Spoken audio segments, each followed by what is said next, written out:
Highly doubt it. No, we will not hold it together, but we will do this recap. Oh, Christ. That was hours ago that I listened to this.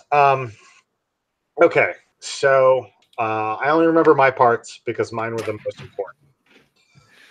No, that's not true. So Colby re-entered the story.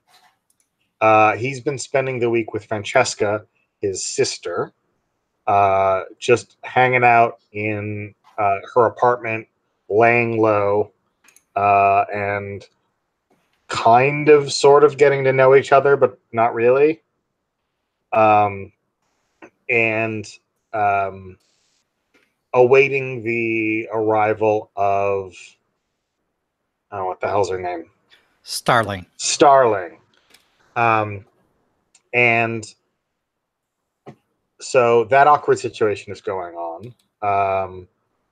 Drake and Charlotte connect and work through their relationship difficulties, and partially talk about their difficulties with Miss Orsman, who Gail described as a rancid bitch, and I agree.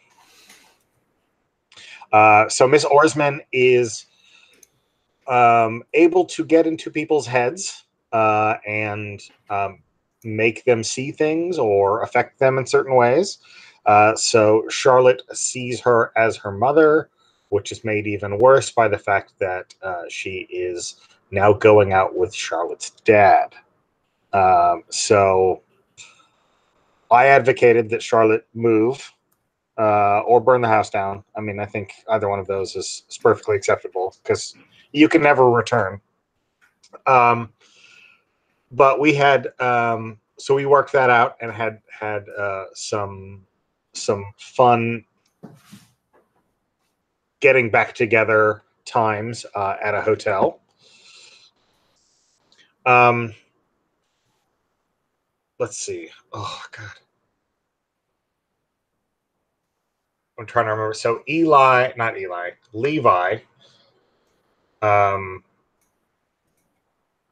I'm trying to remember how this goes. I think Gail had a scene. So I'm trying to remember it. I'm sorry, it's kind of running together. Gail's scene with her dad is later in the episode. So, I remember now. Levi and Gail met up because Levi had promised to take Gail to the spot where he saw the Howler. And Gail revealed all sorts of sort of secrets about her fey nature and about how she was actually related to the Howler.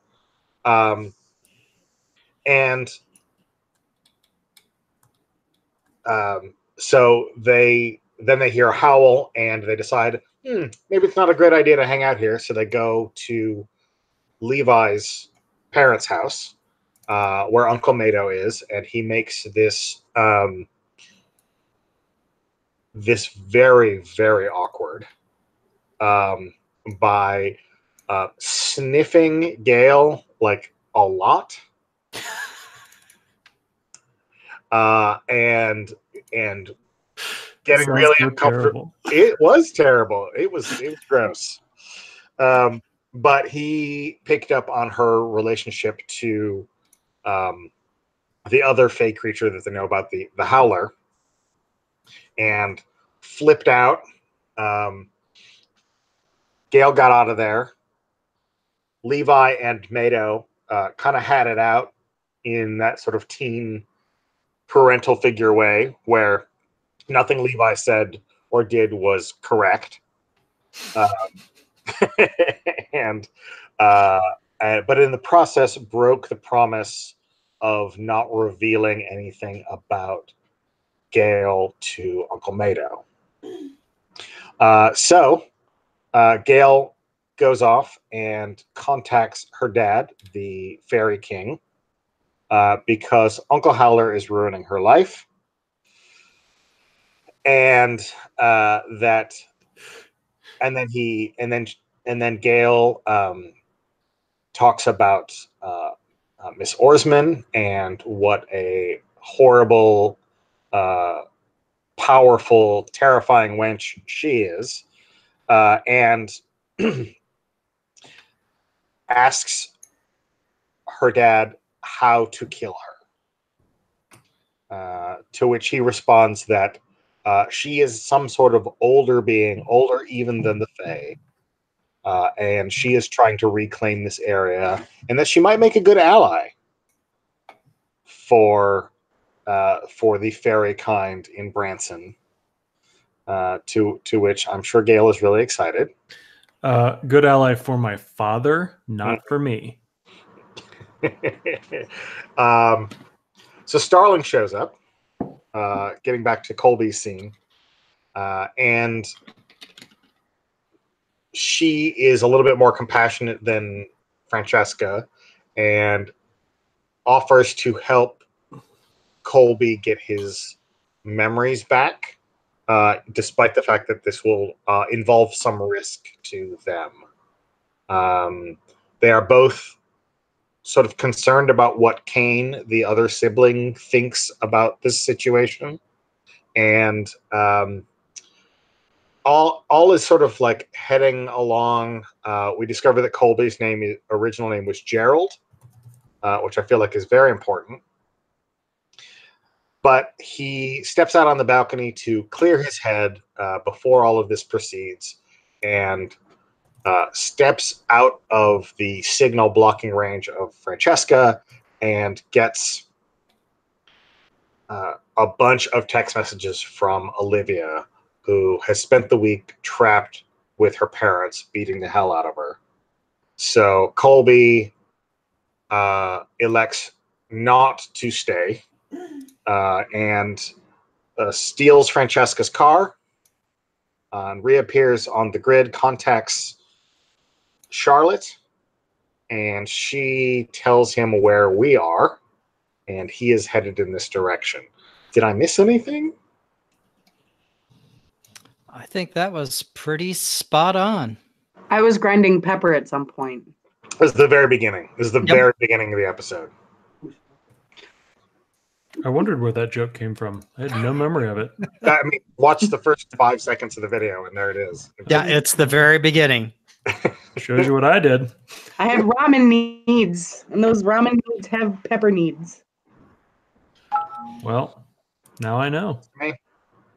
All righty. So we are actually picking up where Colby has just parked Francesca's SUV right outside of room 13 at the Walnut Lodge Motor Inn, and is getting ready to knock on the door where Shar and Drake are. What? So angry teenage boys in sticky Midwestern states drive with their shirts off. I don't know if you know that. I believe that's a contractual obligation. So it is. It's written into my agreement. Even though there's an awesome air conditioner in the Jeep, you're driving with all the windows down. Yes, exactly. Exactly. And you're driving like the Stig. Yeah. Do the cheekbones give you like better aerodynamics? Just funnels all the air off my face. I didn't even need to squint. This thing doesn't even need a windshield. So I think the only way to do this properly is to park it like across 3 spaces. Slam the door, walk up to room 13 and just knock on the door and kind of do the pace in the circle. Like, God, it's taking 3 seconds. Why the fuck aren't they opening the door? And Drake opens the door and sees Colby there, and he's just like, I think he's actually like kind of happy to see you. And he's just like, oh my God, get in here. And he like kind of like takes you by like the back of the neck and like sort of like brings you inside. Roll hot. All right.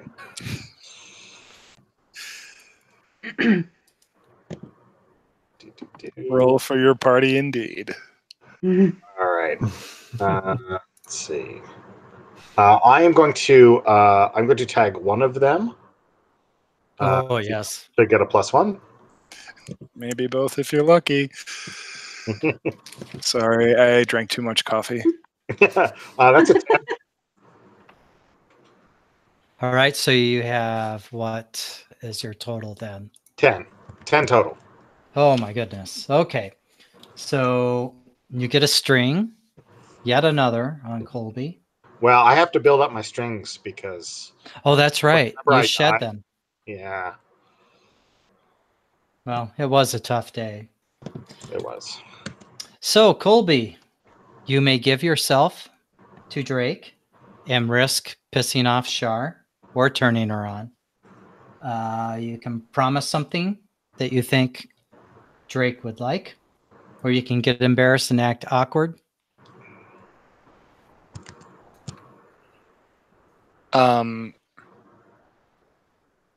So yeah, I'm gonna be fine with getting let in sort of by the neck, and then I think Awkward. fuck, I didn't even mean to do that. That was Jim, not Colby. I know. It's fine. I was just trying to think of how that was going to work. So I like as we get inside, like there's this moment where like Colby's really pissed, and then like 3 steps inside the door, he sort of realizes where Drake's hand is, and he just kind of looks at Drake in the eyes like, "Are you putting down what I think you're putting down here?" So what's your reaction? So, is that you giving yourself to them, to Drake? So I think it's if this is what like I think it's more of a give you something I think you want. Okay. So it's like yes, but I need 5 minutes to rant and a glass of water. Okay. Yeah, I mean, I think Drake is just like, because Colby is one of them, like having him like back into the collective is like good for Drake, right? Yeah, you get that feeling of reinforcement and Right. you're being part of the reality. Mm-hmm.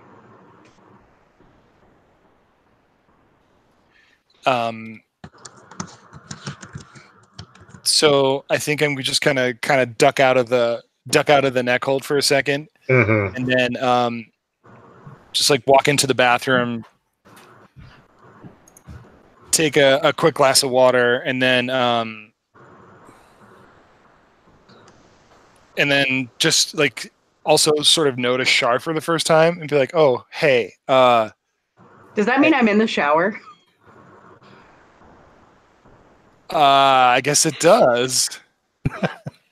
How you doing? Sorry about that. I was just coming in for a glass of water. Roll hot, Shar. Yes.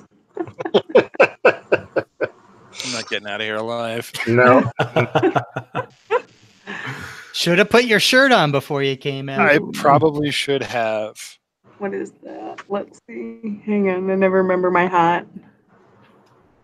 Oh, that's an 11. Okay, so you get a string on Colby. Colby, you can give yourself to Shar. You could just hop right in that shower. You're all sweaty. You got the bug grit on you from driving with the windows down. Yep. You can promise something you think Shar wants, or you can get embarrassed and act awkward. Would it be super weird if I climbed in there with you? I'm gonna do a little bit of both. I'm gonna act awkward, and I'm gonna give myself to you. I'm kind of covered in bugs. Oh, Drake. So you're getting that Sense8 feedback thing going on. So go ahead. Like, I feel like it would be this thing that like Colby and I would just kind of lock eyes, and he would say, well, I can't speak for him, but we would lock eyes, and I think I would just like see maybe the like emotion in them, and just like ask like Olivia, Yeah. and like wait for his response. Shut him Ooh. down. Ooh. No, the opposite. I think it would be that moment where it's like we're both so emotionally pent up and upset about that situation that we just go at it to forget the feelings. Okay. Yeah. Yep. I'm actually okay with being spoken for there. So yeah, Olivia, and then like I think it's a little weird to see Colby not acting strange or not being like weirdly peppy, and there's just like this grim like yup, and then just reach for the curtain and away from the water a little bit and just pull it back and climb into the shower. All right. We'll star swipe or whatever we would do. So, Gail, you just got tapped on your head by your dad, knocked back out of the dying or dead forest that you had met with him in. Mm-hmm.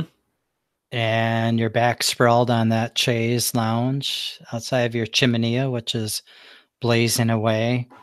Your little chimenea bong is laying there on the moss next to you, just outside of where it fell out of your hand. Mm-hmm. What do you do after this semi revelation that didn't have good answers? Yeah, I think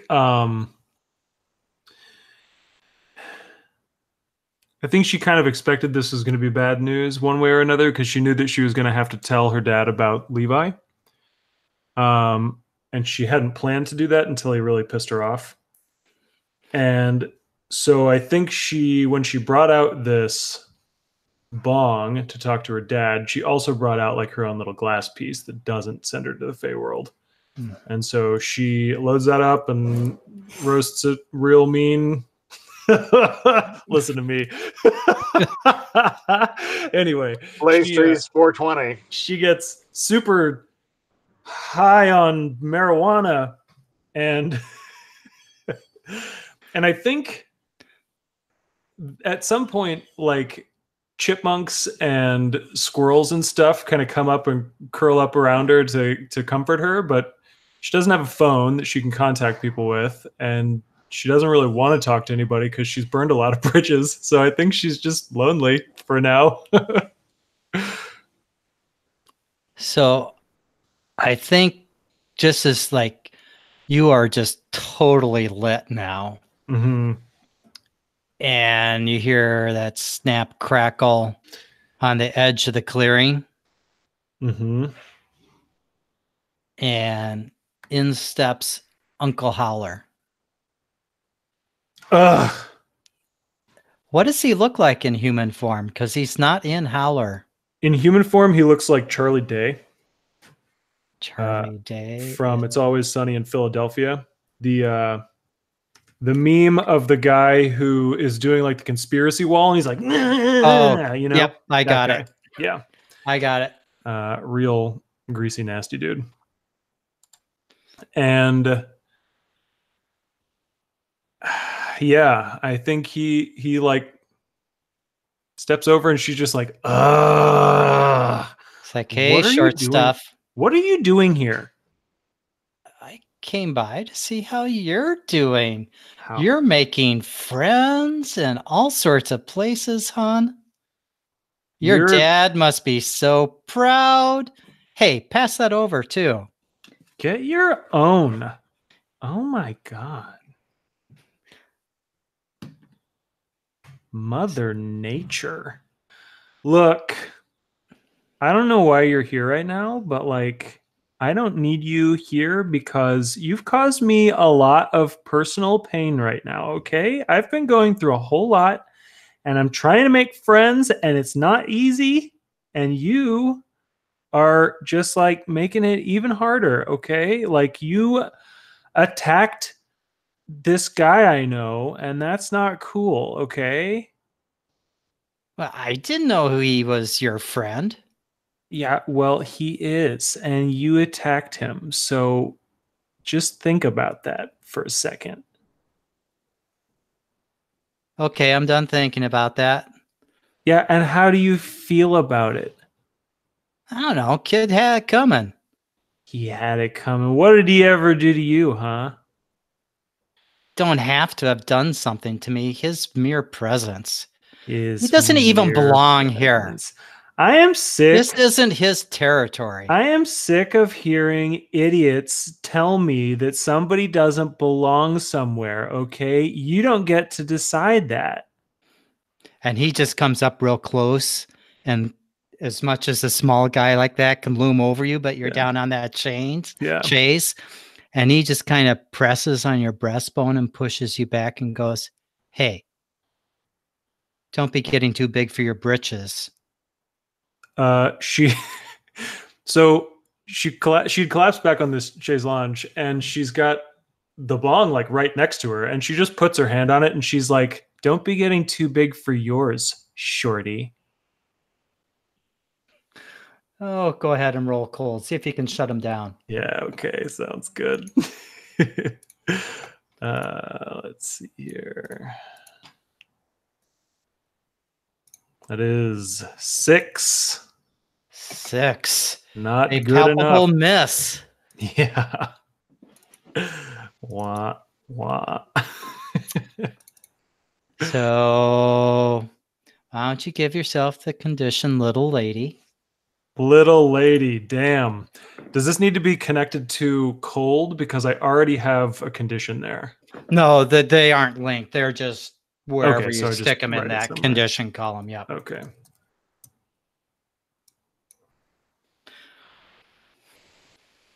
He's just like, look, his people, I don't necessarily have a problem with them. Just they can't be here. This is our place, and they belong somewhere west of here. Look, I don't like his people either. They haven't been nice to me, or at least one of them hasn't. But like, what I need from you is to leave him alone.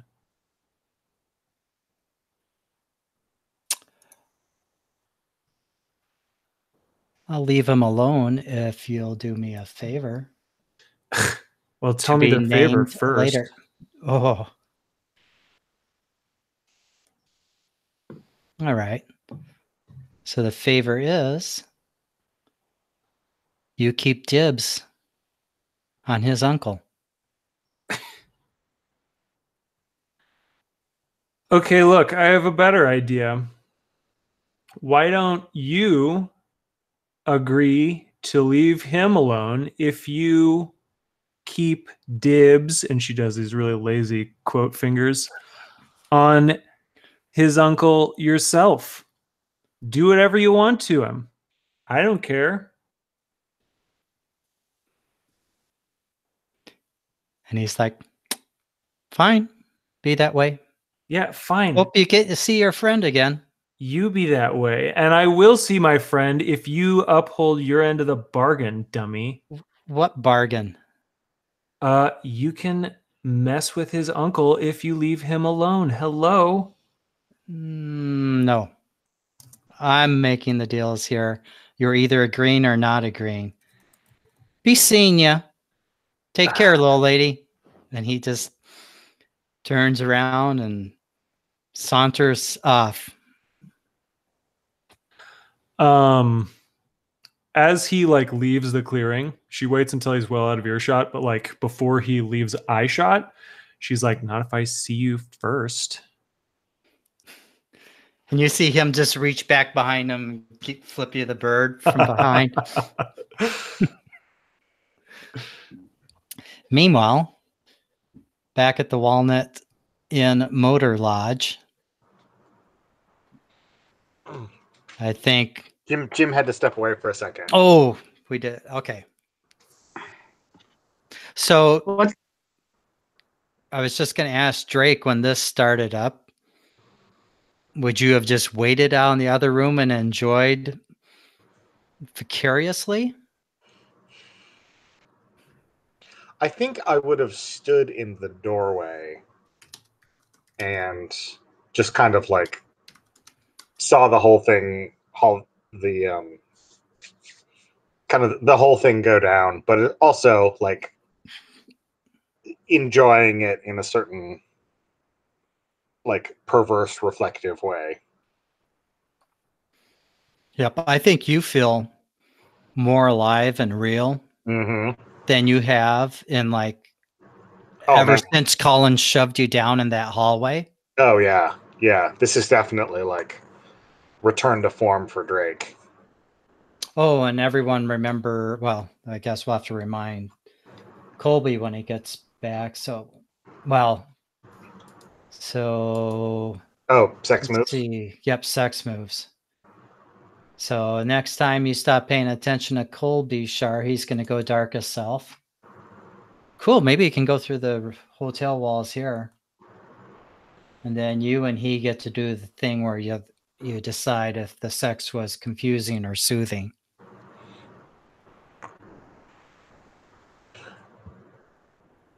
All right. While we're waiting, can we maybe get an update on Miss Orsman?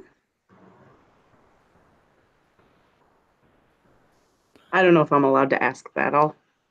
No, actually, I have played in games where the MC Jason Cordova will actually cut away, and just like in the TV show, you can see what's going on, but your characters don't know it, but you, as the players and audience, do. Mhm. So yeah, we can do that. I think we cut over to Char's place, and we've got a dark living room, TV light flickering on the couch, and we see them underneath a blanket, obviously undressed. And you see Clarice kind of sit up and hold the blanket up like they do on the TV shows, because we got to keep our PG-13 rating here. And you see her pull a phone out, and you notice, we see that your father's asleep after finally having sex after who knows how long, 2 years maybe, as far as you know. And we see her typing out that message, "You can come home now, Shar. I'm done with your dad."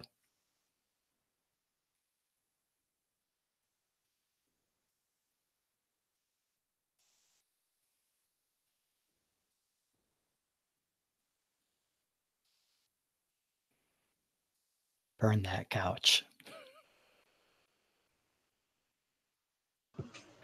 So I get that text, right? But I'm currently in the throes of passion in the shower. We That got actually, right before, yeah, right at the end of the last session. Like, Yeah. Oh, that's right. yep. is there anything like is there like a sinister detail in that scene, Kevin? Like how her dad looks, or like how the living room looks. Give me something sinister about that scene. Everyone can name one sinister thing off that's not like immediately life threatening. Something that seems off, whether it's the house, her father, Frank, Mm-hmm. the way Orsman looks. I think, I think Frank looks a little drawn, like a little thinner. Like you can just see like there's like some extra shadow or something on his cheekbones, you know, and Yep. the glow from the TV picks it up. Where Keisha's cannibal in the background. And I think that the TV is like it's the same scene, but in like the weird like fuzz loop that you used to get from like old TVs when it's just like replaying a scene. So it's like a certain scene just is played on loop that like you just might catch if you're looking, but otherwise you might not see as a weird thing. Yep. Very Cronenberg. You have any detail you would like to throw in there, Eli, for creep factor? Yeah. Our view of the scene is blurry for a lot of the border of our vision. It's difficult to focus on anything but what's directly in front of us, and we can't be certain of what is in that blurry area. Yep. Maybe we even see some shadows or something, suggestions of movement or looming presences. I dig that. So it's obviously very good that your mom and dad are hooking up again, Char. Well, let's hop back over to Gail here. So your uncle just basically showed up, continued to ruin your life, walked off, giving you no satisfaction. Your buzz is not a happy buzz anymore. What do you think Gail would do? Well, I have a question. Yes. So, I'm looking at the rules for conditions. Mm-hmm. Condition goes away when the character suffering it takes appropriate action to alleviate it. I've had the overshares condition for a little while, and I'm not exactly sure what I would do to alleviate that, but I think that's what I would like to do with the rest of my time. I don't know if it's like Well, the way that meditating. works is when you would have had the opportunity to overshare information you know about someone or about yourself, and you held it back, Gotcha. that would alleviate it. Okay, gotcha. Good to know. Okay, because I've been. So yeah, it's not like it's semi-mechanical. It's based on characters' behaviors. Yeah. So like if Eli could ever like not freak out when someone tells him to do something and stop being out of control, even just once, I would remove that condition for him. And people can call out to remove conditions if they see stuff. You said Eli instead of Levi, and or for a second I was going to be like, okay, first of all, you don't tell me to do anything. All the time in my head, I get Eli and Levi, and I know. As soon as I joined the game and I saw his name, I was like, oh boy. But anyway, so let's see here. I think what she would probably do is go for a late night bike ride. And I dig that. Yeah, she would, like all of a sudden the trailer is conveniently nearby a road. It's just a little bit of a gravel path to take her to this road, and then she's just biking down the road at night. It's pretty late by this point, right? I mean, I know it's after dark, but like, maybe it's midnight or later. Yeah, it's probably 11 or later at night. Okay, yeah. So you're on your hipster fixie. Yeah, and of course she doesn't need lights. She can just see things well in the dark, especially when she's liminal like she is right now. So I think she's just going to be riding her bike, and she's going to be riding it in the opposite direction of Levi's place, headed into town or like deeper into the country, whichever one is appropriate, Let's have it be at least heading, well, if you're going away from Levi, well, let's say you're kind of going along the edge of town. And as you're biking along in the dark there,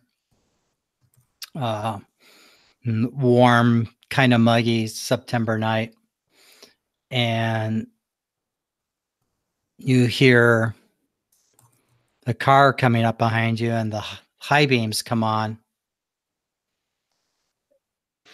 And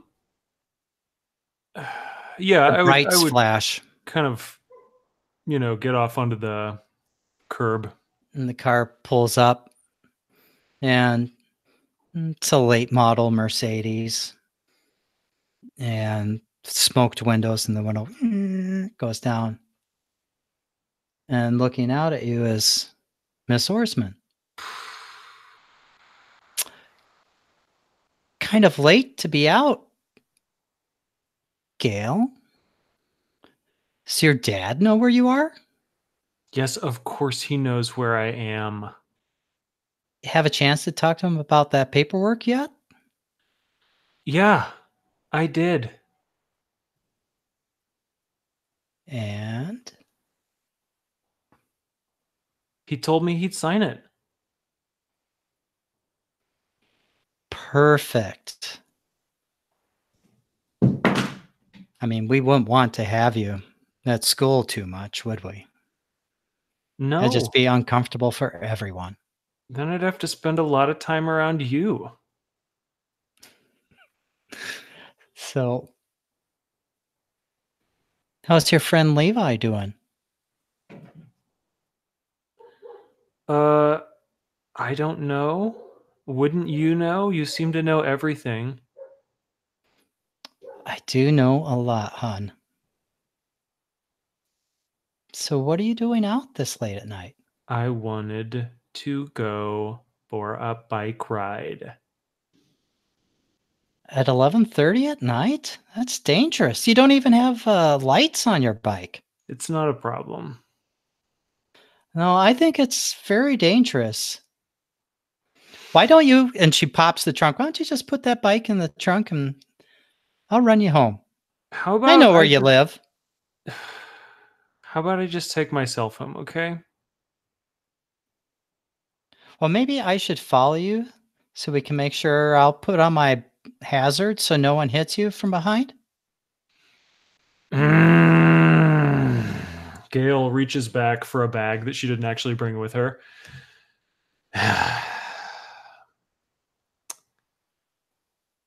You're not going to let me get away from you, are you?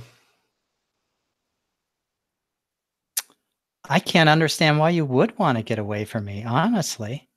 Yeah, well. I think we've got probably a lot in common. Yeah, from what I understand, it's a real situation. Yeah, I would definitely want to talk with your father. Ugh. You did tell him, right, that we need to talk? No, I told him that that you wanted a stupid signature. Okay. Well, tell you what, hon. If you can turn your little bike around and get home before the big bad wolf comes along and gets you here in the dark, I'll just let you go on your way. Or you can hop in with me. And you see her put the car in park and she climbs out and lifts the trunk all the way up and comes walking over towards you. If you want to run away, you can. I definitely try do to want to run try away. and do that. Yeah, I definitely All right. do. So roll with volatile. Oh, volatile. Jeez. Okay. You got to be loaded with it. It'll be fine. I Or are actually you am not. conflict free? Oh, you're conflict free. Oh boy. Got a 4.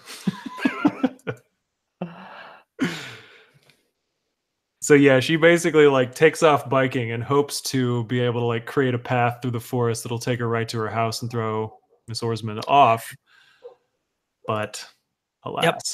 And so I think you actually do go biking in right into the woods, and we see like some of the brambles and stuff part. But you look out of sorts and flustered way more than Gail ever looks. And where before, when we saw you running through the forest following Levi over to his place and everything parted so nicely, now things aren't always getting out of the way just in time. And we see you actually get hit pretty good across the face with a branch, which is something that probably hasn't happened to you in the woods since you can't remember when. Yeah. And mark 1 harm. Yeah. 6 Semper Tyrannis.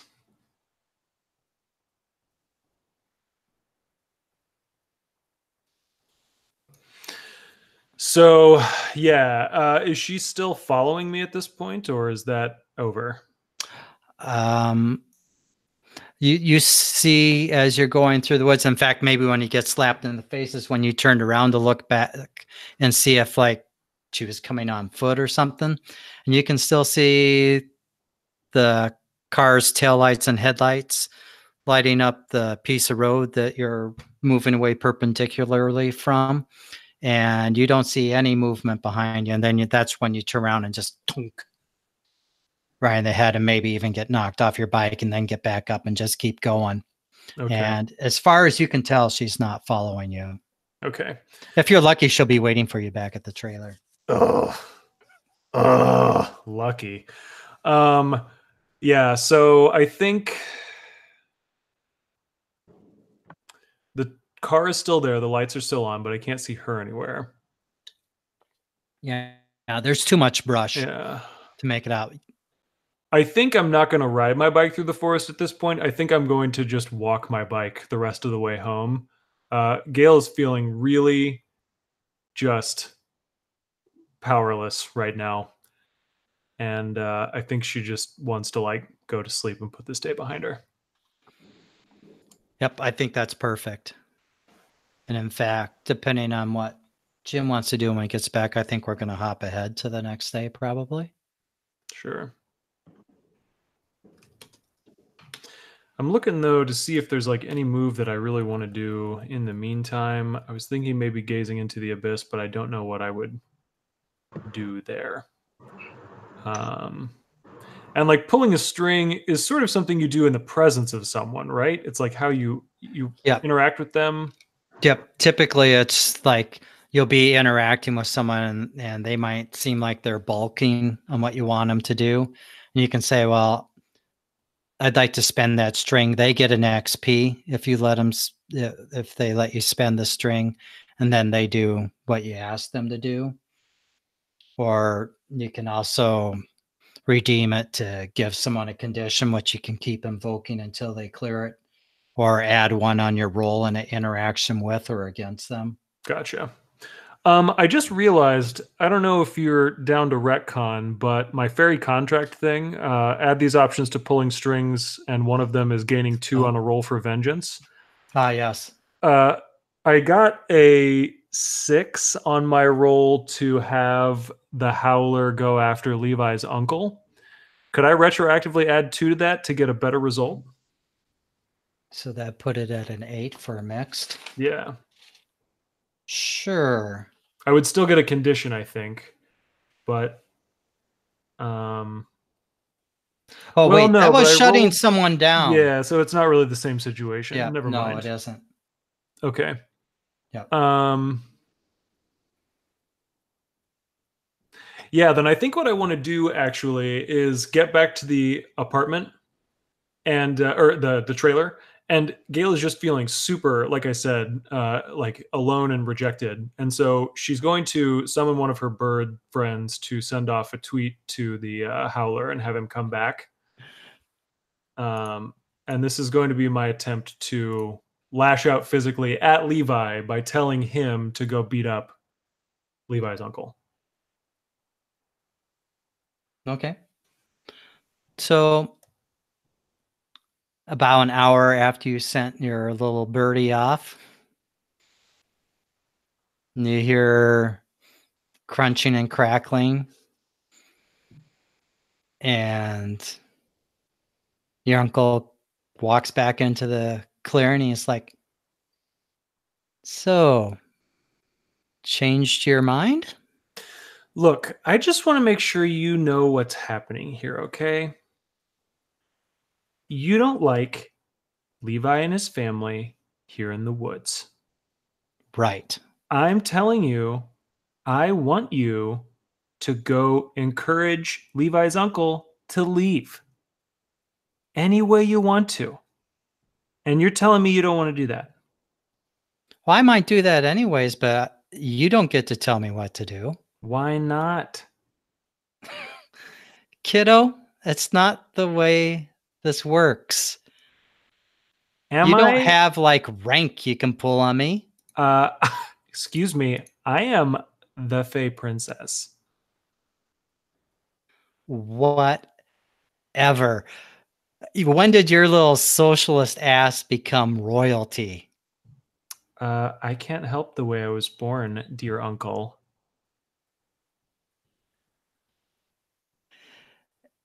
And he's like, that's fair. You can't help how you're born. So if you want something like that done right away, because I'm getting around to it, I'm working my way through the family. No, what I'm saying is that you should start with the uncle and you should do it as soon as you please and as soon as I please and we please right now tonight, don't you?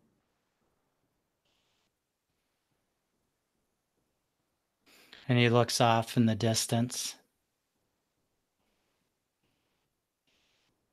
and looks back and it's like, tell you what, I'll do it. But I get that cool tree you always bring around with you wherever you set up. That would look great in my place. Do you want me to go without shade? You're a monster. And she kind of like smiles at that. Because aren't we all? But actually, I would like to. I think this is. I don't know. It's kind of a weird thing to do, lash out physically for this, but I'm using it as sort of like a persuasion thing. I'm persuading him to lash out physically on my behalf. Right. But to persuade him, he's basically saying, you got to give me something for me Right. to go And so do I what want you to want. negotiate with him about what he'll accept because I want that tree. I love trees. Okay. So you're like, nope, not the Yeah. tree. He's like, okay, what do you got for me? What can you offer me? That tree is so freaking cool. Ugh. I mean, that's a one-of-a-kind art piece. Yeah, okay, I get it. It's really cool. That's why I want to keep it. Tell you what, you do this tonight, and I really don't want to do this, okay? You're asking a whole lot of me, but if you do this tonight, I will let you use my hot tub for 3 weeks. Can I bring guests? Ugh. Yeah, fine, whatever.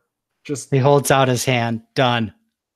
before she takes it, she's like, if you wake me up, I will end you. Do you understand?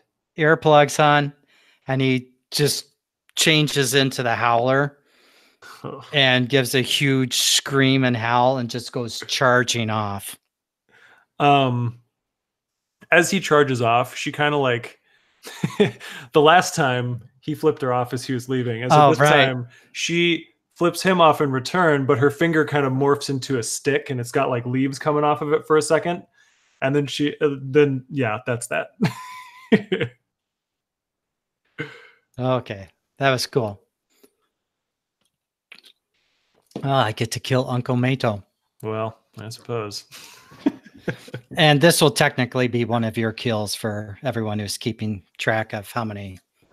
Have you killed anyone yet, Drake? Oh, yes, I take that. Yep, you certainly have. I defended myself. Uh-huh. So then I want to make sure I've got the rules correct here as well. So I essentially am going to be pulling a string on Levi to hurt his uncle. You're not gonna. You made a deal with your uncle. Okay. To go and kick Levi's uncle's ass. Okay. And so you don't need to use a string mechanically for any of that. Although let's see. So what do you have like a promise? Oh, he broke a promise to you? Yeah, the fairy contract thing. This is me like getting justice for that broken contract. Justice. Well, that can just up the damage. Okay, sure. If you want to strike that. Sure. And this is going to be very bad for Uncle Mato. Yeah, sorry, Jeremy. So I lose one string on Levi then. Yep. Take that broken promise off your notes. Okay. Woof. Gale ain't nice.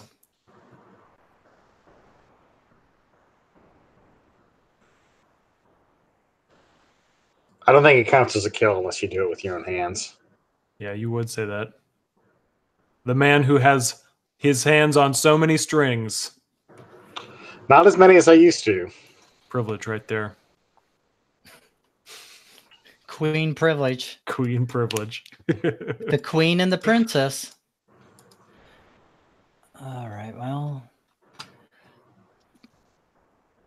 I guess we're gonna have to scoot ahead. I should probably use one of my 5 strings on Yep. Drake. Holy You crap. should. Well, let's skip ahead to the next day. So Drake and Shar, were you guys going to spend the night at the hotel? Go home? I mean, we paid for it. We might as well stay there. She's thrifty, folks. Yeah, I mean, look, Okay. I'm already in trouble. In for a penny, in for a pound. And so, no, I got to do it. So about 1 a.m., there's a knock on the door. And a more knock, and it becomes very insistent. And then you hear, Drake, honey, are you in there?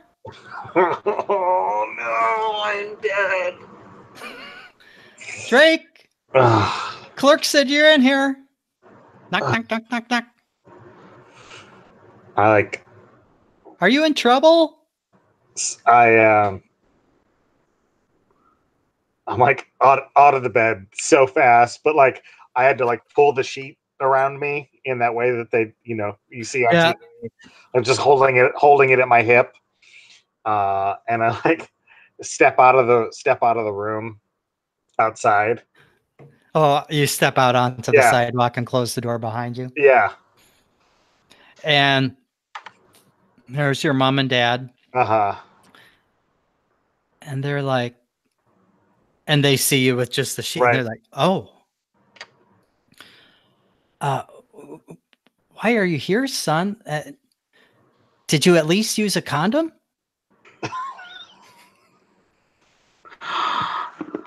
Oh God, I thought this couldn't get any worse. You know you can catch all sorts of diseases. Can you go away? As long as you come with us. We're very worried about you. I'm fine. I'm more than fine. And they're like, Miss Orsman's just so worried about you. And thank goodness she mentioned that she had seen your car outside the hotel here, because we were just out of our minds with worry. I mean, and son, we're your parents, and you will be coming home with us. You can go in and get your clothes. We'll just not worry about who's in your room. Or you can just come with us like that. And we'll come back and get your Jeep tomorrow.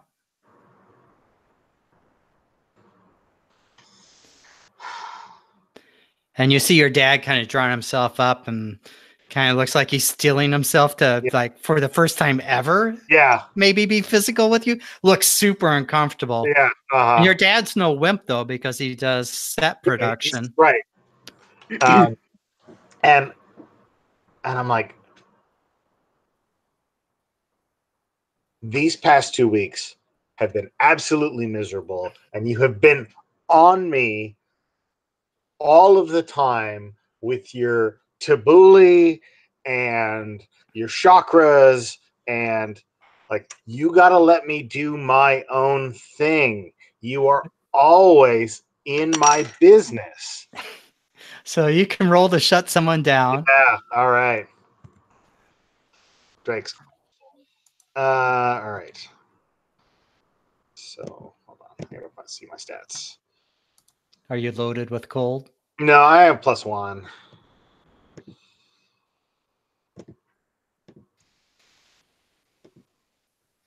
That's a 7. Mixed result. Choose one from below, but you come across poorly. So you could gain a string almond and spend it right away.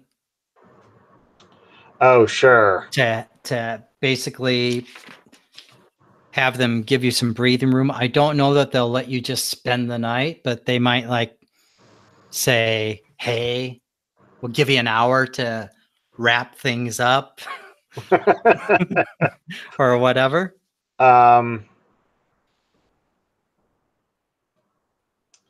Yeah, I think that makes sense. Yeah, Let's I do think that. mechanically. I think that's about the only one that really makes sense. So, And you can see your dad just looks like someone kind of like knocked the air out of him. yeah, And your mom, you see her like look shocked. yeah. I mean, you've been mean, obviously, pretty much your whole life trying to get your way and manipulating them. But she looks really concerned for how you've hurt your dad. And and I shouldn't read the chat while I'm trying to interact here. And she's like, "Son, we'll give you some time. Just be home in an hour. If you aren't home in an hour, gonna call the cops and say you're AWOL. And I just want you to remember that words really do hurt much more than fists." And she just gives you this like really hurt look and kind of leads your dad back to the car. Oh, yeah. And you're inside the room and you could hear talking back and forth, but unless you had your ear up to the door, you wouldn't have picked everything up, except for maybe When Drake was shouting at him about Tabuli. And so you come back into the room. Yeah. What happens?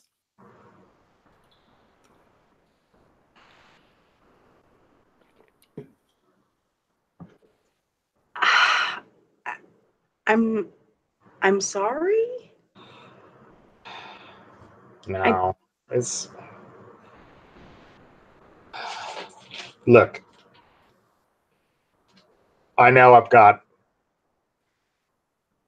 no right to complain about my parents, but they Hold my beer. Yeah. Are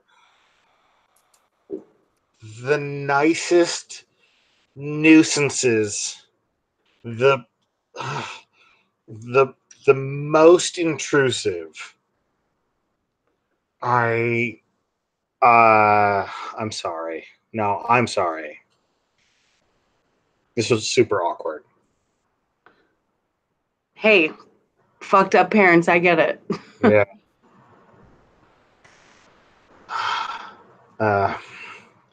So Can I do anything? I got an hour.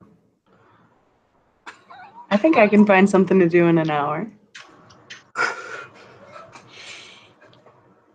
Oh, and the Drake tank is refilled. Gosh darn it, some people still like me. All right, and then so I think go ahead. Oh, so it's like an hour and 10 minutes 40. or whatever till I get home. Yeah.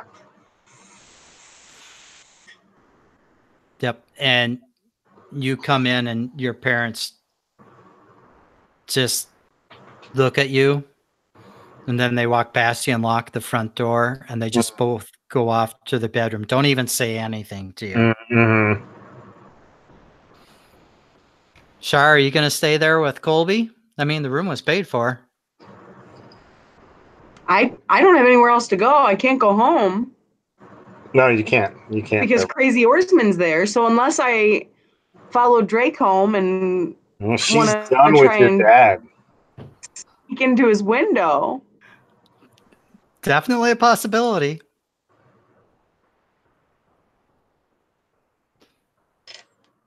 Yeah, I feel like an hour probably wasn't long enough. So yeah, I probably followed Drake home and wait to climb Go ahead. into his window somehow? Okay. All right. Then I think what we'll do is, well, I feel like we can't move. I mean, I'm willing to go to next day. We'll have to figure out how we're going to back in Colby on all of this. Shit. So this is going to be Friday. Levi is supposed to have his big date with Brittany. And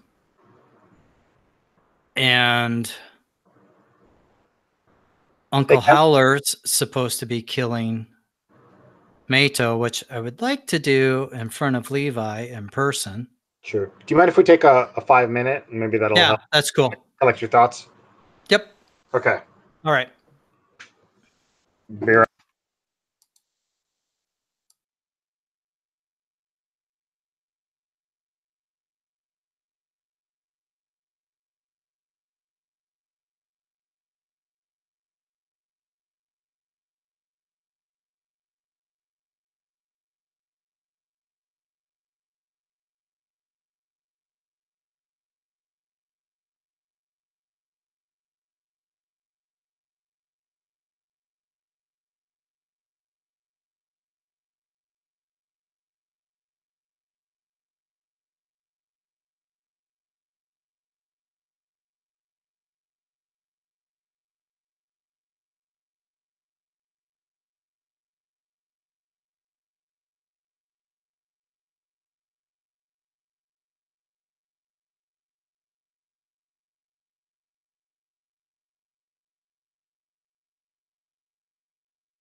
Hey, we took a 5-minute break for a little while. Welcome back, though. Oh, hey. Hey.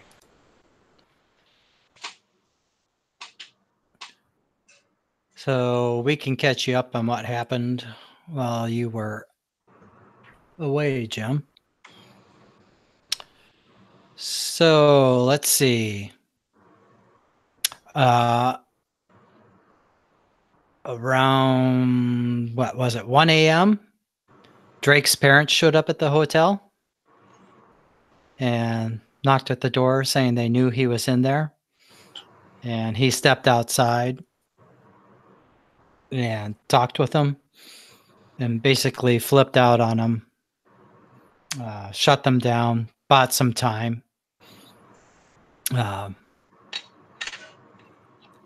And then has left the hotel to go back home because they basically said, we'll give you some time to get your things together and get home, or we'll call the cops.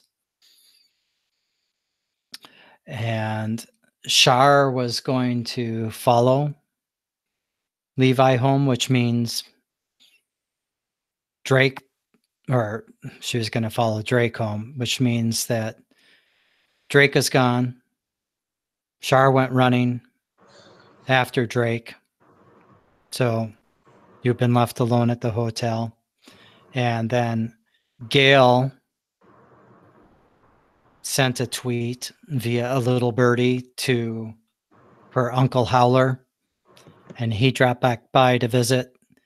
And they made a deal that he could use her hot tub for 3 weeks and have guests if he would go take care of Uncle Mato, who Gail doesn't care for much.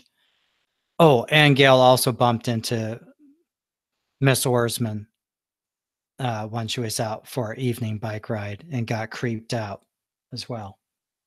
Did I miss anything? I don't think so, because the howler scene went it went one way and then kind of came back the other way. So I don't think there's anything saying that Colby couldn't have come with us too if he so chose. right, or he could have fucked off earlier. Right. Like if he was like, okay, that was fun. I have everything, all of my emotion is taken care of. Now I'm gonna go run off and rescue Olivia. We do have to wrap up our sex moves though with Yes. Yep.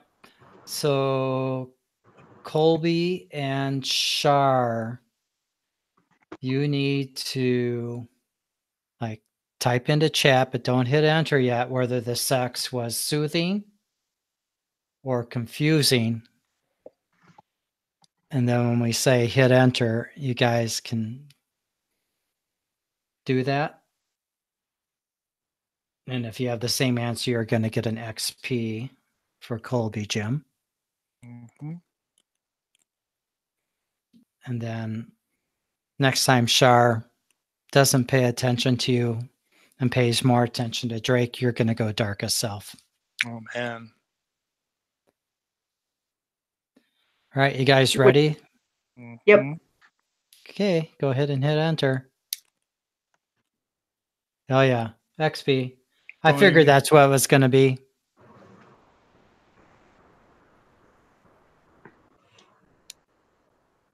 So they both get XP, right? Mm-hmm. Ooh, I do too? Yeah. Yep. Yep, both characters mark XP.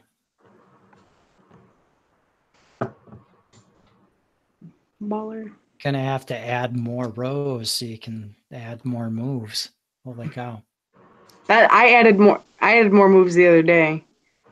Oh, that's when right. I added my spooked, right? Spooked. Yeah. All right. So Colby, how do you react when you get startled out of whatever sleep simulation it is that you do in the evening during downtime, and Drake's parents have shown up, and Drake comes back into the hotel room embarrassed and then proceeds to make out with Shar and possibly you. I would think the way things have been going recently, it's a very abrupt, like, startled awake from sleep. And then it's kind of weird because I just look over and they're making out on the bed. I mean, you could even go darkest self at this point if you want. Char's paying more attention to someone else. Yeah. Unless she like waves you over.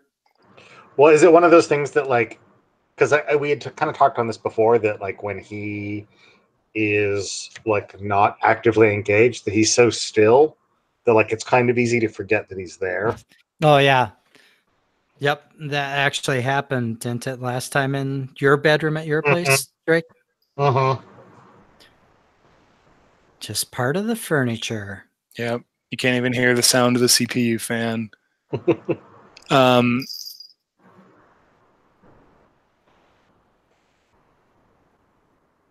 I kind of like the darkest self. I mean, I think that's sort of what's supposed to happen, right? No, fuck. No, I'm gonna go with I'm gonna attempt to join in.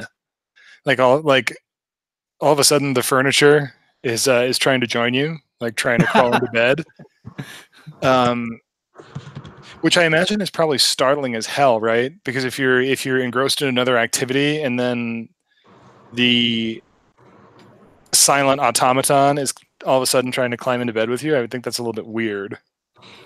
But that's okay. Yep. So I guess Drake and Colby, you also need to roll soothing versus confusing. I mean, should he roll to turn us on, maybe? Yeah, are you? Yeah, we didn't really talk about whether they would be receptive to that because it could be like, sure. dude, get out of here. That's fair. Roll with all your hot. And you swapped hot and cold around, didn't you? I think I did. I didn't move any stats after I gazed into the abyss after the last time, so that's kind of interesting. Well, all right, +1 for hot. Re-roll selected. That is an 8. Okay.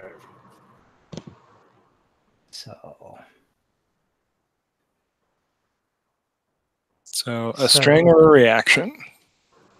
Yep. So Drake and Shar, you can each choose to either give Colby a string on you or give yourself to him. I'm willing Get to give embarrassed myself. and act awkward. I'm willing to give myself to Colby. I'm not going to relinquish that vulnerability of giving him a string, but I will let him join in if he wants to. We'll see what Charlotte thinks. I second that emotion. I feel like there's a lot of high school feelings that need to be culminated. So lots of stress. Can we just call Colby Sex Wedge? I didn't notice that in the chat. Yeah, I'll do that. That's better than Gerald. The Liberator. Sure. Okay. Well, that worked out for everybody. So we doing the sex move again? Yeah. So everyone has to say confusing or soothing, except for poor Gail sitting on the sidelines with just a weird uncle. I know. I don't think she's gotten to engage her sex move yet. All right. If you guys are ready. Mm-hmm. All right. Let's do it. Ooh. So Shar and wait, all three of you probably have to match up to get the. Well, I bet those two get it, right? Yeah, I think the people who have the same. So cheapers. Guys, yeah. If you have sex with a hollow, and you react the same way, you totally get XP for that. Yep. Alrighty, so then were you guys going to scamper off after Drake? I After did his for sure. parents? I'm going to say yes too. You can even drive Shar over there because you still Sweet, have get your to drive sisters. again. Oh yeah. So Colby It's has not this like matter. brand new, really nice crossover SUV thing that's All right. parked sideways across 3 spots. Top down, top off. Let's go. Oh my God. And so unless you guys want to play through that, we can just go to next day and have a scene of Shar and Colby sneaking out. I don't care which way you guys want to go with it. I think Or- Shar just wants to ask in the Jeep while Colby's shirtless. So were those abs like manufactured, or did you still have to like work for them? You know, I don't always remember what I used to be like, so maybe I was born with them. I don't know. I'm gonna say no. I don't know. I think I was just born with them. Okay, you don't have to be nervous. I Like, mean, it's weird. I don't know I don't always know how to answer questions. okay. Okay. Calm down, RoboCop. You're good. Sorry. It's been a weird day with the family. Family. We didn't even Like, talk, did we? No, you I- didn't. This is the perfect We're time to busy. share. Shit. Well, yeah, sorry. I was a little distracted when I came into the room. I'm not surprised. I mean, Well, yeah. I was with my sisters. And it went about as well as meeting any member of my family has in the past several weeks. Admittedly, they didn't try to they did try to kidnap me. Shit. Anyway, 2 sisters, Francesca and God, who was the new one? Starling. Yep. And they basically kept me not really prisoner in this apartment for a week, and that's where I was. And they blocked my cell phone signal, and I stepped out onto the balcony at some point and got the flood of text from Olivia, and that's when I figured out what happened, and I went shithouse, and that's how I ended up here. okay.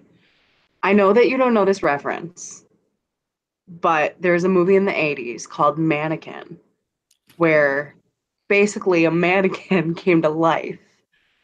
And I don't know how you got made, but that's how I've just kind of pictured in my head, like that, but a computer inside you.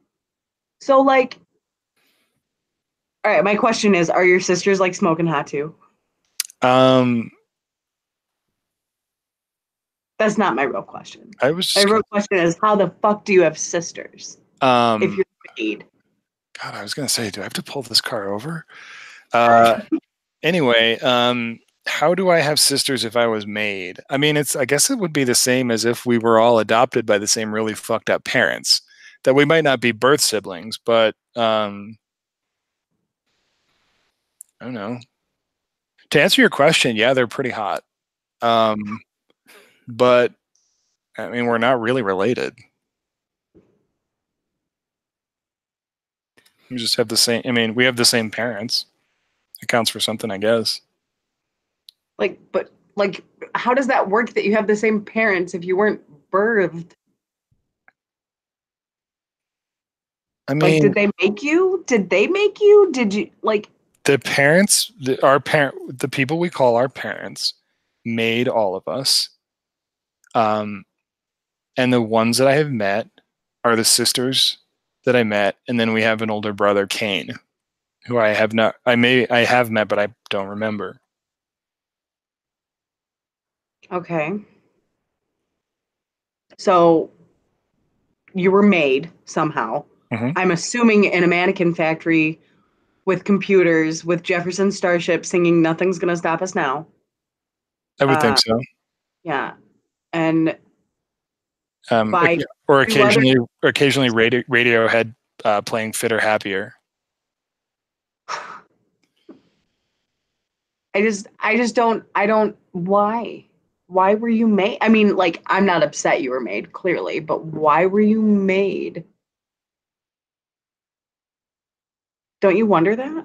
I do. My sisters, said that they could help me remember. And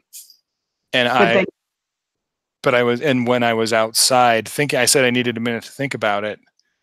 And then I realized that they had been playing me the whole time. And so I walked out on their offer and I stole the car. okay. So I would like to know, but not for the price that they are charging. How else are you going to find out? I mean, I'm just saying, what if you went to find out, but you didn't have to go alone?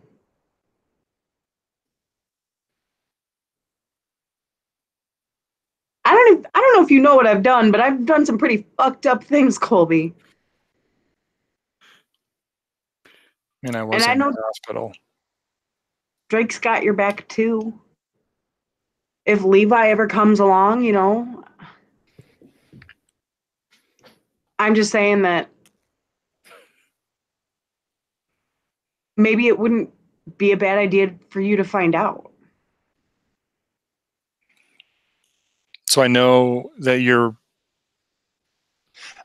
probably not used to me saying things like this because you're probably used to me tripping over myself and fucking things up.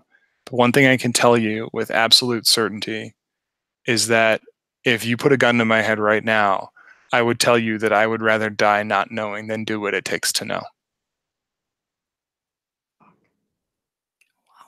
I appreciate the offer. I really do. You guys are the closest things that I have to friends anywhere right now. My own family, such that you can call it that, is trying to shut me down for good or do whatever they want to do to me, and they won't tell me. But the choice, no, I can't. I can't. That's why I left. I walked out. I would do it 100 times out of 100 again. No hesitation, no Colby awkwardness. No. I think I reached my hand across and just put it on his knee and say, we're not going to let that happen. Maybe we can figure it out someday. Let's cut over to Gail's trailer. And someone's banging on the side of your Airstream in the middle of the night. Yeah, so Gail kind of like, come on, short stuff, rumbles asleep. Open or up. Rumbles awake. What? Oh, God, give me a second. Jeez. Ugh. So she kind of throws on a robe and stumbles to the door and like cracks it open and looks outside. Yeah, it's Uncle Howler. What are you doing here? He's covered in blood. And he's holding his side. And he's like, this town is so fucked up. But I took care of your problem. So I get that hot tub for 3 weeks. And I need to get this blood off of me. And can you bandage me up? It's freaking people running around with guns out there. Wait. Is that your blood? Some of it is. And he pulls his hand away from his side and you see a through and through bullet hole, down be above the kidney where it went through just the muscle and then clip along our ribs. Okay. Look, don't you dare use the hot tub to get that blood off. But okay, come on. So she takes him around back, and there isn't like a water hose or anything. There's like a hand pump, right? Oh, okay. And there's a bucket underneath it, and she's like, well, start pumping. And every time he pumps, he's like, ow, whoa, ow, And every time he says that, she gets a little more annoyed. You're the best niece ever, he says. As he can see you getting like tapping your foot and looking really angry. He's like, yeah, at least you have a cloth or something so I can get this off of me. She like holds up her hand and it's in her hand already. She got it before she came outside. And she's like, yes, geez. So she puts the towel over her shoulder and she picks up the bucket and she just like throws it all over him, right? Splashes him right on the side. Yeah, he just screams. He's like, fuck, that's cold. Yeah. Jesus. Spring fed. And then she's like, take off your shirt. Yep. And he just kind of like tears it off. Yeah. It's such a mess already. It's soaked through with blood. Big hole in it. Yeah. She wanted to not get that on her towel, so she just tosses the towel at him now. Yeah. And then as soon as he's dried off or whatever, she's got like a little med kit, like a first aid kit or whatever. It's in a tin box. And she opens it up and, like bandages up his wound as quickly as she can, as gingerly as she can. Not because she doesn't want to hurt him, but because she doesn't want to touch him. And then as soon as it's like the bare minimum of care, she's like, okay, fine. And she's about to say, go away. And she's like, look, did you kill him? Pretty sure. Let's just say that there is pieces separated from pieces. Does Levi know and it was hey, you? Good news, hon. Your boyfriend wasn't there, so he didn't get caught in any crossfire. Okay. I mean, you could go over, check it out yourself. Check out my handiwork. Just be aware you'll probably get shot at. She gets a real look of distaste, and she's like, well, a bargain's a bargain. I guess the hot tub's yours for a little while. 3 weeks. So yeah, 21 times I get to use it. No. It starts right now. Nope. Sorry, hon. You didn't specify. I made the bargain, so you get to specify. I get the rules, okay? So don't worry. I'll be bringing some fun people over. Be nice. You always hop in and join us. Oh, wait. Over here? No. She snaps her fingers and she's like, the hot tub's yours if you can find it. And he just like puts his finger up in your face. He's like, you are such a little bitch. Your father would be so proud of you. And he just like kind of storms off. That's what stings. That's what stings the most. Your father would be proud of you. So she just storms back into her apartment and shuts, or her trailer, and shuts the door. 504 hours of hot tub time. All I could think of was the Three Investigators. I don't know if anyone read those books when they were a kid. Oh, I totally did. I totally read those. Jupiter Jones finding the loophole. Ridiculous. All right. So do we want to jump ahead to the next day? What time is it? Oh, it's only 8:30. Okay. I've lost track of time here.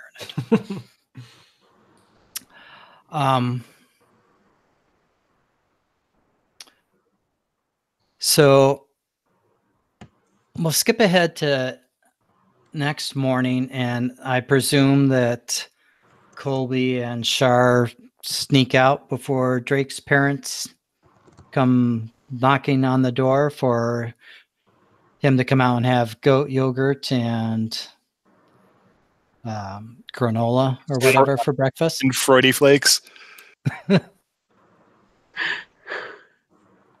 We have Youngios at our house. We don't have Freudy flakes. Oh, look, it's my archetype. This is silly.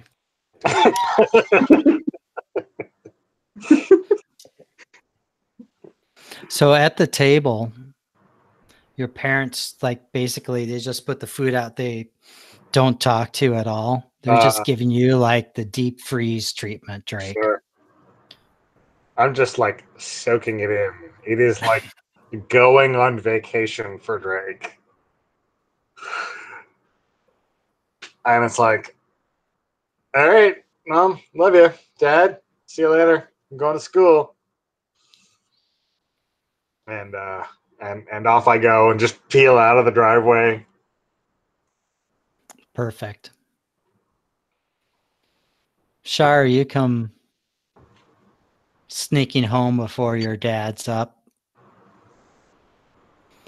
And as you're back in your bedroom pretending to have gotten home at a reasonable hour, maybe, you hear your dad whistling. And when you come out of your room, your dad is in the best mood you've seen in ages. Walk of shame. And he's like, hey, how you doing, honey? Hey, Sure. How was your date last night? is same as usual, I guess. How was your date last night? Really like that Miss Orsman. She's a really special person. I think we're going to be spending a lot of time together. You know what we should do? We should all go out for dinner together. Dad, you look weird. What? I don't know. You look different. You look like Because I'm happy for a change? No, I mean physically, you look different. You look like you've been working out for like 5 days straight. And he like does some flex. He's like, what? My guns look bigger or? I know your 5 nightly beers aren't showing in your face and your gut anymore, Dad. He's like, well, I haven't felt like I need to drink as much since I met Clarice. Don't you find So- it weird that she looks exactly like Mom? And he just gives you a look and he's like, I mean, same hair color, but otherwise very different. I don't see where you're coming from at all, Shar. Give me a minute. Hang on. And I go back to the bedroom and I like pull out like a shoebox that I keep like all my pictures in. And I pull out the pictures and my mom's not in them.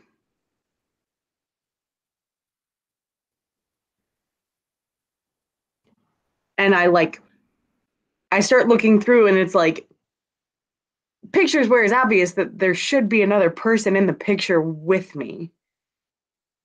But there's no one there.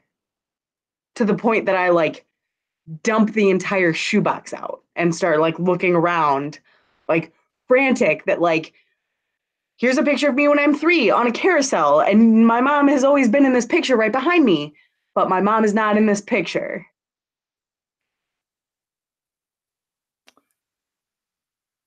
That is awesome. And I think I would like that to trigger a gaze into the abyss. Okay. Roll with dark. Okay.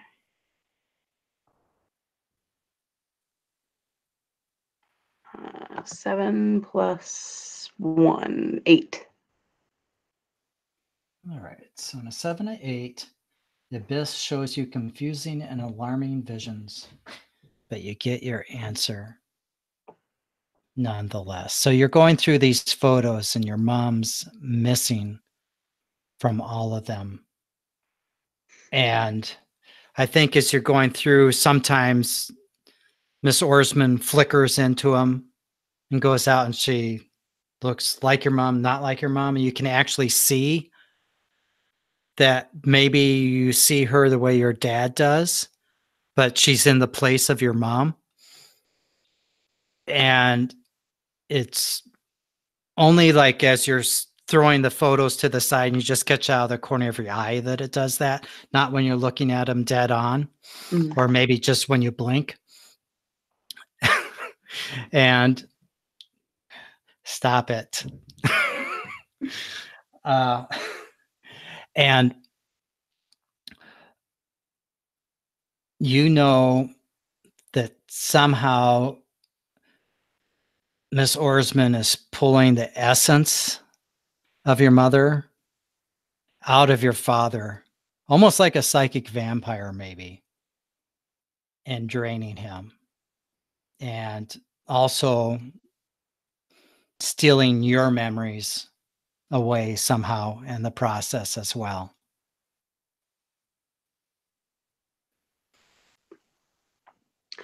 Fuck. So I go back to my dad and I'm just like, I don't know who this woman is or what she's doing. And I know that you think that you're happy right now, but she is messing with us, Dad. And if I know anything, it's that you and I aren't going to survive things unless we stick together, because we are all each other has right now that Mom's gone. So you can listen to me and trust me and stay away from her, or you can lose me too. And your dad's just like, that's just, I mean, that's not fair. I mean, I love you, Shar, and you're super important to me, and I'd do anything for you, but this one or the other, that just, why do you think that it's us have to stick together against her? Where's this coming from? She gives me a really bad feeling, okay? That's why I think we should spend some more time together so you can get to know her and realize what a great person she is. I'm not asking you to treat her like she's your mom. She's not your mom, obviously, but she's someone I care about, and I would like you to try to find it in yourself to at least be willing to accept me having someone else in my life. I would like, for once in my life, for you to trust me that I know what's best for myself, and what's best for myself is having that woman out of both of our lives.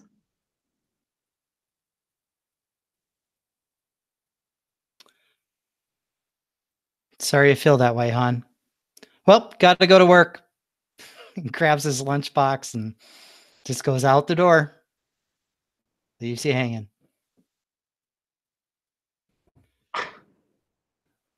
I go over to the fridge and I open it up, and it's full of like V8 and like fresh vegetables and She's like doing a juice cleanse. There's And definitely some kombucha in the back too. yes.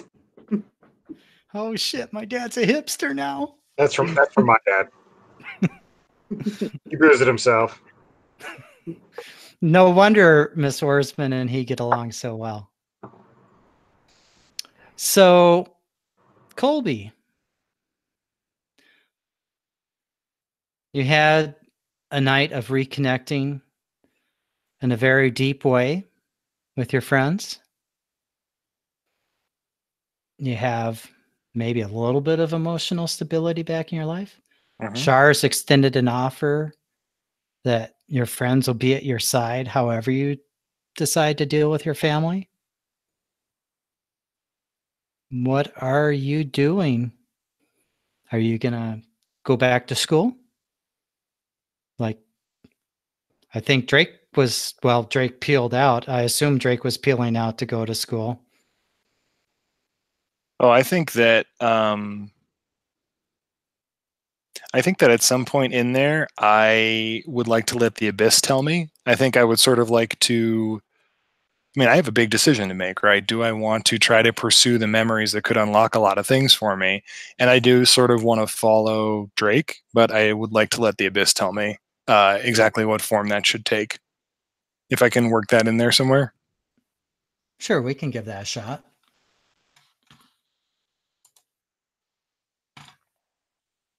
Kitty? What? Oh, Kitty. Oh, hi, Kitty. I thought you meant one of mine. Yeah, I was looking at your screen as well, Jim, looking for the cat. All right, Abyss, what you got for me? Roll with dark. Dark is not good for me right now. That's an 8. Confusing and alarming visions. Always.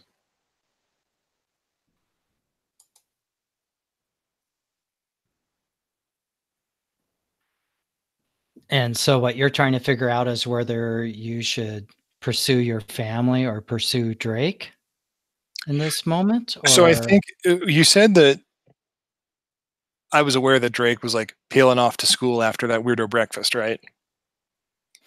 Yeah, I think you and Shar, I don't know what you did for sure. Shar went back to her place.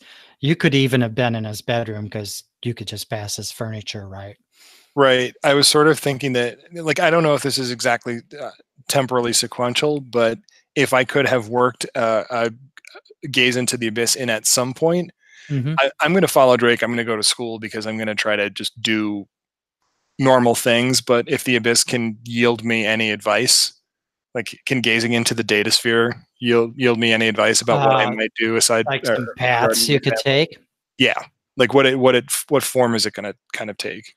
So I think what you're getting is the worst flowchart ever that makes absolutely no sense. It's got forks with nothing about what the decision point at the fork is. And you're just seeing series after series after series of horrible outcomes. You know, you're seeing Kane disabling you. You're seeing Francesca turning you over to Kane. You're seeing Starling laughing at you. You're seeing Drake and Sharp laughing about you. You're seeing Gail talking about you just being a construct. Levi attacking you, and it's just it's almost like every path leads to something bad, with the one exception of, if you follow Drake and stay in his sphere, as long as you stay loyal to him and don't cross him, and you're useful to him, he'll have your back. That's really good. I think that's going to kind of push me toward, like, I feel emboldened by that. So I think I'm going to, at least in my head, make a mental note that if I'm going to pursue memories, now might be a good time. And I'm also going to swap. Oh, yes. I'm going to swap dark. No, I'm sorry. I'm going to swap hot and volatile. Because the hotness I feel like is less important, and then the volatility, which gives me like high cold and volatility, which I think will be valuable skills in standing up to my family. Gonna punch your way to an understanding? Sort of, or maybe run away to an understanding, or stuff like that. Okay. But yeah, I think school sounds like a good idea for the moment. All right. And Shar, would you be heading off to school too? Heck yeah, I started my morning with a kombucha. I'm energized and ready to go. How about Gail? What's Gail up to this morning? I mean, you got what you wanted. You just have to put up with 540 hours of hot tub use at any given time, assuming your uncle finds it. And with your luck, he will find it and bring it back to your place. What's Gail going to do today? Gail want to go hang out at school? Gail got an agenda? Want to go see what happened over at Levi's place? Gail is going to give Levi's place some space. She doesn't want to tarnish the scene, implicate herself in any way. So she's actually going to go to school. And I can't remember, did I actually get my dad's signature on that paper? No. Okay, well. Nope. So technically you do have to show up at school. Didn't even talk about it. I guess so. I remember wanting to talk about it. You said that you didn't want to give that rancid bitch the satisfaction of giving her that paper, essentially. I did, yeah. Yeah. It was a matter of principle for Gail at that point. Yeah, she's got to die. I'm not giving her anything. So yeah, I guess I'm going to school for the day. Okay, so we've got all of y'all at school. And as you hit campus, as you're all coming into homeroom, everyone's talking about yet another murder in town and that the Bald Knobbers had a sighting of the perp and took shots at it. And word is that yet another family member of poor Levi's has been killed. And based on identification found at the scene and information released by the police so far, it was Mato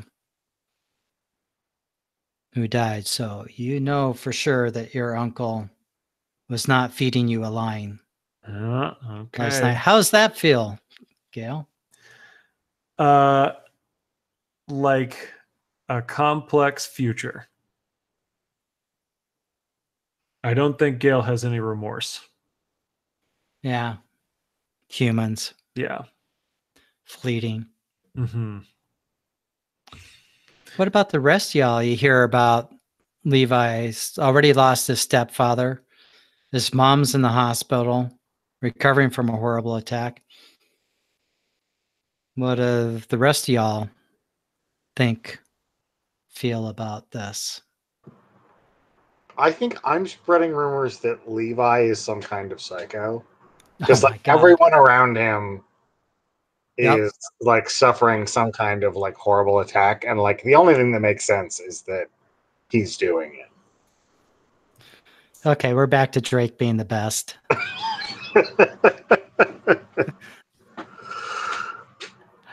Are you doing that in earshot of your bows? Yeah, of course. So how does Shar react when she hears Drake saying this?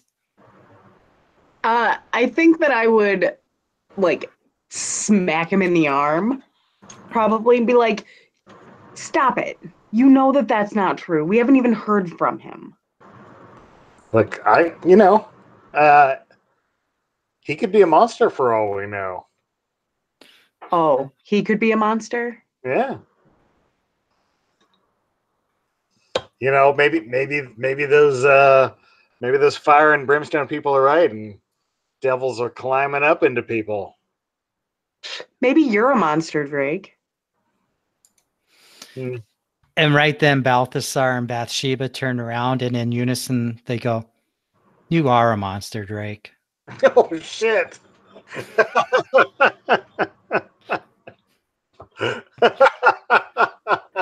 And then they just turn around back to doing their homework.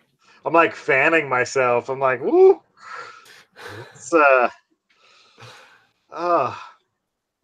that's some good stuff. Oh, I did not expect that today. So go ahead. Go ahead, Char. I think I turn to Drake and kind of like lean into him a little bit. Just been like, and say, like, don't you think it's weird though that like everyone around us is something? Like, are we the only two normal ones here? Yeah, it's yeah, this sounds pretty messed up. I mean, at least you and I have each other, you know. Yeah. The connection to normal. right? You know, and I've got the band too. You know. Do you? Oh yeah, yeah. We really we kind of reconnected, put ourselves together as like a three-piece. I mean, this is before Colin died, actually, when he was out of the band. But look, it worked out. Yeah. I guess Colin dying worked out. I think on that note, Gail hasn't actually walked in yet. She's like kind of late to class, but she does walk in, and there is an empty seat in class. It's Colin's seat. Oh, hell yes. Gail just walks over and sits down in the seat and like isn't really conscious of what she's doing because she's got for real other things on her mind. But she sits there right at that moment. Sorry, Colin. You're gone.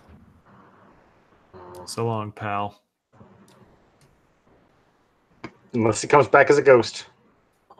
Oh. And I think the other big word going around school is, in fact, Maddie and Lizzie come up to Drake and they're like, so did you hear that the Honey Beeps are doing a show at the Field House? Oh no, I've been out a little out of touch. You know, the folks have been putting the squeeze on, but the Honey Beeps are playing. Maybe we should turn up. I think that would be super cool. Put a little pressure on them. Mm-hmm. Mess with them, get inside their heads. You're good at getting inside people's heads, Drake. You're really good at that. It's what we do, and you know, they're good, but they're not Speed of Dark good. And they just like simpering, sycophantic laughter. And they're like, oh, Shar, you should totally come too. Hang out with us. It'll be fun. Yeah, we should come out. We should go see the Honey Beeps. I mean, the only time you've seen him is I guess that's not true. Hold on, let me rewind that back because she saw them at the party at party, right? But the last time I saw them, they were playing that church music. Bigger audience than Speed of Dark has ever played to. Just gonna put that out there. Yeah, look, I'm not selling out to those church fuckers. I don't Drake think we would should talk totally sell out. Charlotte's just like, I don't think we should talk about Speed of Dark since it doesn't exist anymore. What are you talking about? It still exists. You're going to keep the name going even though Colin's gone? I think everyone starts weighing in now with names for the band. Look, we're still Speed of Dark. We found a great sound with the three of us. It's harder. It's a little darker. I mean, I think it's what Colin would have wanted. How do you know what Colin would have fucking wanted, Drake? Oh, please roll with cold to shut someone down. That's woo. I love playing Drake so much. Gail is like, she doesn't have a book, but if she did, she'd be peering up over the top of it right now. I think a lot of people in the class, if they're sitting ahead of Drake, have turned around and everyone's just watching. Yeah, I got 8. An 8 for a mixed result. All right, on a shutdown, you come across poorly. They give you you need another condition. Running out of space for that too, aren't we?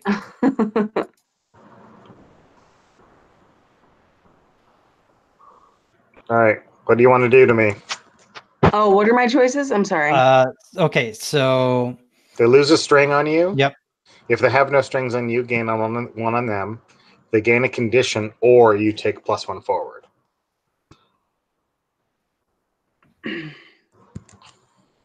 So I would lose a string on you? No, Drake would lose a string on you. That's the one right now. So Yeah. What was the second choice? sorry. That's okay. Hold on, I gotta get right to the right window. Okay, so it actually, because Drake already has a string on you, the other two options are you can give Drake a condition, like heartless, whatever, or take +1 forward. So you get a +1 on your Drake. next die roll. Yep. I'll take 1 forward. All right. Yeah. Oh wait, Drake has no conditions? No, I have conditions. I have a string on you. Yeah, but no conditions. Oh, do I really not have any conditions? No. No. Let's make him heartless. All right. Oh, Like, yeah. All right. The shoe fits. Now everyone can tap that to the heart's content. Mm-hmm. So their heartless is content.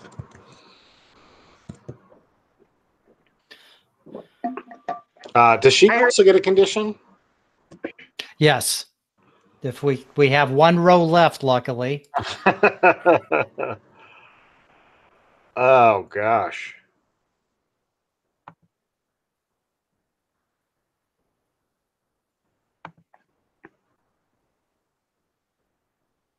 I don't know. I could use a suggestion.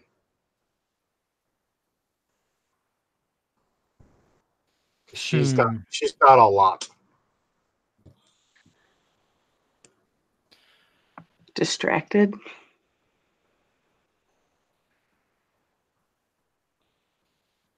Or like divided. Yeah. Yeah, I could see that. Okay. Split loyalties, divided loyalties. Yeah, we'll say divided then.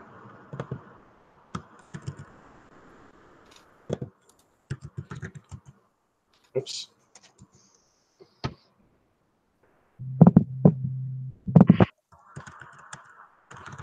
Okay. So it was, how do you even know? It's like, I've known Colin a lot longer than you did. Yeah, but did you give a crap about him? I made him a part of the band. That's not what I asked you. Look, Colin was like a part of me. That's a weird way to say it.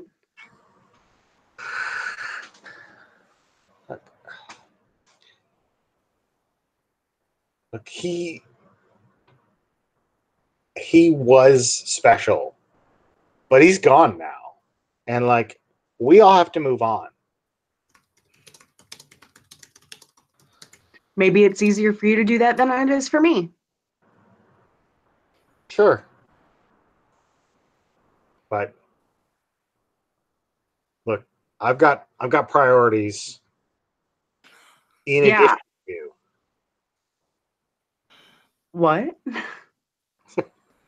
I've got the band. It's important. Speed of Dark is important. I thought we weren't going to call it Speed of Dark anymore. That's the name of the band. All right, you're going to choose the name? If that's where your loyalties lie, go right ahead. See what I care. Wow. Wow. Yeah. And I think Bathsheba and Balthasar turn around and go, "You're done. It's over." Bathsheba, we don't need to hear it from you. And it's like, and I say, they shrug in unison. And I say, I can call my band whatever I want. And And Lizzie and Maddie are like, yeah, that's totally cool. He's the brains of the band. And he's the heart. It was here before you.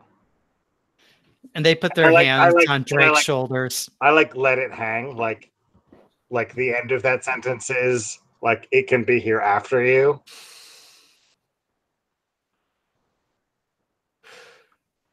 Haven't there been some murders going on lately? Should we be using this language? And I think like my eyes start trying to shut her down. Okay. Does that work? Yeah. Okay. So let's do. And so long since we've seen the real Drake. Yeah, I know. So I'm going to tag insecure. Yep. Okay, so I think my cold is 1, so it'll be a +2. So that is another 10. Jeez. That's brutal then. I am going to, let's see. Let's subtract one of those 5 strings. Yeah.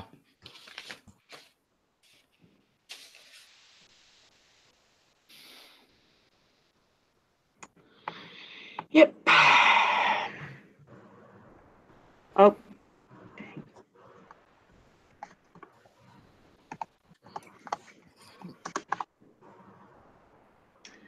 Cool. Neat. And I think like my eyes just like well up with tears. And I look over at Colby and I'm gonna take this opportunity to use one of my moves, and I run into his arms. Oh, for comfort? Yeah. All right, so remind us. So when I run into someone's arms, they get to choose. Either I mark experience or they become their darkest self. So Jim gets to choose. Do I become my darkest self now? You do. Yes. Because of my sex move. Most destructive homeroom ever. So your first day of really showing up for the beginning of a school day, Gail, you get to see what school is normally like in Branson. It's awful. It's How exciting. Mrs. Orsman thinks I'll get a quality education here. So how's Colby going to react here, or how does Jim want to play this out? So Colby, we've had I think the last time we were all in homeroom together, there was a Drake trying to push Colby and Colby didn't move. So I think Shar jumps into my arms and I don't move at all. So then I catch her and just look at Drake and just kind of gently shift her off to the side and get all up in his face. Why do you have to be such a fucking selfish dick all the time? All the time. Do you have any idea what other fucking people in this world have to go through? And it's the fucking Drake show all the time. You shut me down? Yeah. Unless you'd rather just punch him right away. Just throwing that out there. It's a good suggestion too. Wait, to which of us? To you. To you, or Colby. To you. Oh yeah, those words hurt. No, I'm gonna go with the shutdown here. Okay. And that is, I think I'm +2 for cold. Ooh. Yeah, shifted those things around like I'd need them. Reroll selected. That's a fucking 6. Oh, I'm not good at this. All right, so shutdown. Yeah, that's a fail. And Drake is his darkest self right now, right? Mm-hmm. Yeah. So how do you turn that back on Colby? He's let you down. Everyone always lets you down.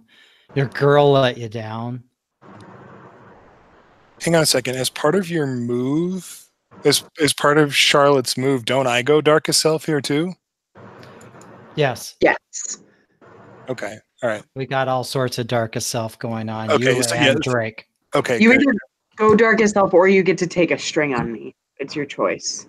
I am going to go with Darkest Self, but my first move as Darkest Self was Maladroit. Okay. Go ahead, Eric. Sorry. All right, that's all right.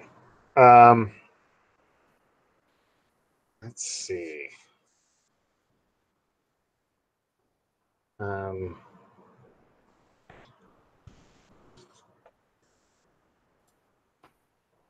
So I just I look at you and I look at Charlotte and I'm like, this is why I have the band. Because they don't fuck up and turn to somebody else when shit gets hard.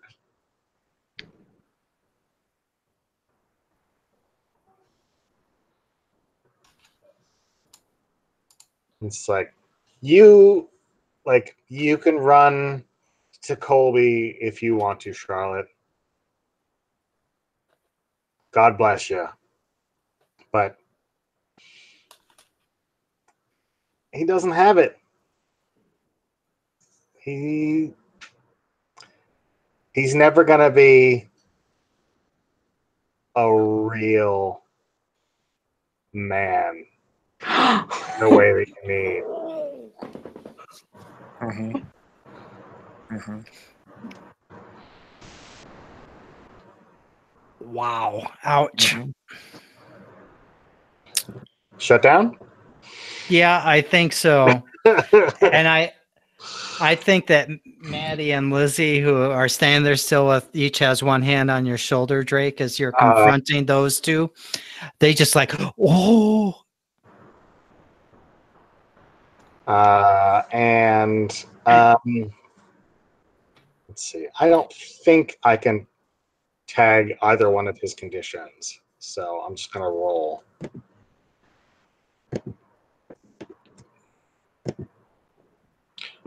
So it's an 8. So a mixed result. Yep. So Colby, you will be able to give Drake a condition. I'm going to take +1 forward. Okay. I feel like I destroyed someone who was innocent. Does that clear my? Well, I mean, do you agree? Yeah, that was totally brutal. Okay. And undeserved. For a certain value of innocent, as much as any PC is. So I'm going to walk over to the teacher's desk and pick up a pair of scissors and roll up my sleeve and just start like Terminator digging the scissors into my arm. Holy shit. Oh, and the like class just erupts and screams. And like pulling it back. And the whole time just like looking at like dead at Drake, heart rate not moving at all if I had a heart. And just like, you think you fucking know what pain is and what it's like to feel pain. And you have no fucking clue. And I'm going to slap him with Big Talker as a condition.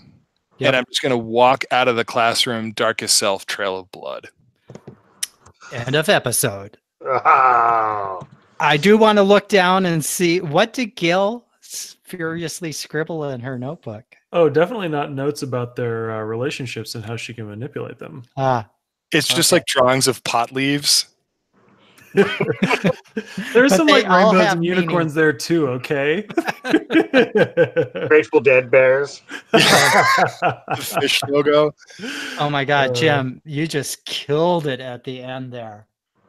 Holy cow. No. That's like a season ending cliffhanger. That's for sure an end of episode cliffhanger. Wow, that was brutal. This was a good episode, guys. My uncle is dead and it's my fault. Yep. Well, and we'll see if Levi can figure that out or not. Oh boy. And then Drake's been spreading rumors. Drake's back, baby. Oh, yeah. feels Does it so feel good to be It feels so good. put that evil coat back on? Oh, feels so nice. It's bespoke. Can I slightly reword that condition to all talk, by the way? Oh, sure. Yep. Yeah, that's a nice one to be able to tap. Yeah, that'll never come up. And let's see. So I think, tell me what you think, Eric, but I think we should probably clear the one of them from Shar and Colby. Because Yeah. you basically just excommunicated them if they hadn't done it already to themselves. Yeah, I think so. Boop. There, whew, we have room for one more condition under Shar.